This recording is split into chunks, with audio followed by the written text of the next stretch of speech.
We begin reading today and will continue for the next 2 days from chapter 17 of the Gospel of John. Chapter 17 of the Gospel of John is known as the priestly prayer of Jesus and is a chapter just before Jesus enters his passion in chapter 18. This priestly prayer of Jesus is divided into 3 parts, and we will hear the first part today from verses 1 to 11 of chapter 17.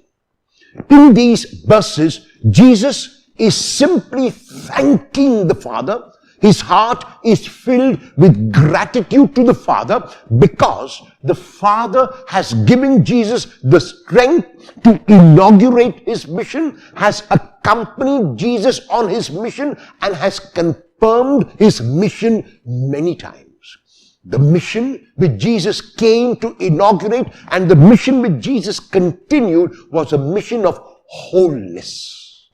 If it can be summarized in one phrase, Jesus had come to reconcile the world to God, to bring back people from the furthest extent that they had gone to the closest they could come to God's heart.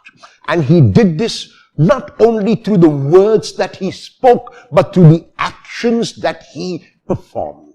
In John, there are only 7 miracles which the evangelist calls signs and Jesus calls works. So for the evangelist, these miracles, whether the water into wine at Cana, whether the healing of the official's son, whether the healing of the paralytic at the pool of Bethesda, whether the healing of the man born blind, whether the healing of the raising of Lazarus from the dead, no matter what miracle it was a sign pointing to a much deeper reality and a reality beyond the sign.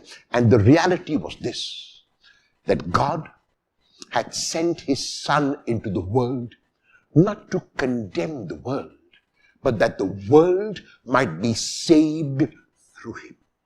And so Jesus came and inaugurated his mission, and the Father was with him. And Jesus came and continued his mission, and the Father was with him. And now Jesus' heart is filled with gratitude to the Father for this accompaniment and for the strength that the Father gave Jesus to continue his mission. And it is through these works, which we call miracles, through his words, the parables and the discourses, that Jesus revealed the Father's love. And so Jesus thanks the Father for giving him this mandate, for giving him this mission, and for giving him the strength to continue it no matter what the odds. Each one of us, like Jesus, has been given a mission also. And our mission is to reach out to people and make them whole.